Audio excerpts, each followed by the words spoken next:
આના હવે વાત કરીએ અગત્યના સમાચારની। કેબિનેટ બેઠકમાં મુખ્યપ્રધાને લીધો છે મહત્વપૂર્ણ નિર્ણય। મુખ્યપ્રધાન સહિત પ્રધાનમંડળે પોતાનો 1 મહિનાનો જે પગાર છે તે હવે પૂર રાહત આપશે। મુખ્યમંત્રી પૂર રાહત નિધિમાં આ પગાર તેઓ જમા કરાવશે।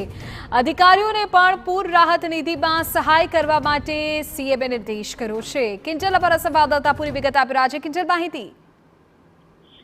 જી, આજે કેબિનેટની બેઠકની અંદર જે ચર્ચાઓ થઈ તેની અંદર પૂર ને લઈને જે તારાજી થઈ છે, નુકસાન થયું છે રાજ્યમાં, તેની પણ ચર્ચા હતી, તે કરવામાં આવી હતી। ત્યારે મુખ્યપ્રધાન દ્વારા એક પહેલ કરવામાં આવી અને તેમણે તમામ મંત્રીઓને 1 મહિનાનો જે પગાર છે તે રાહત કામગીરી માટે આપવા માટે સૂચન કર્યું અને તમામ પ્રધાનો દ્વારા આ જે નિર્ણય છે તેને સ્વીકારી લેવામાં આવ્યો। એટલે કે હવે જે પૂર રાહત નિધિની અંદર મુખ્યમંત્રી સહિત તમામ મંત્રીમંડળના જે સભ્યો છે પોતાનો 1 મહિનાનો જે પગાર છે તે જમા કરાવશે।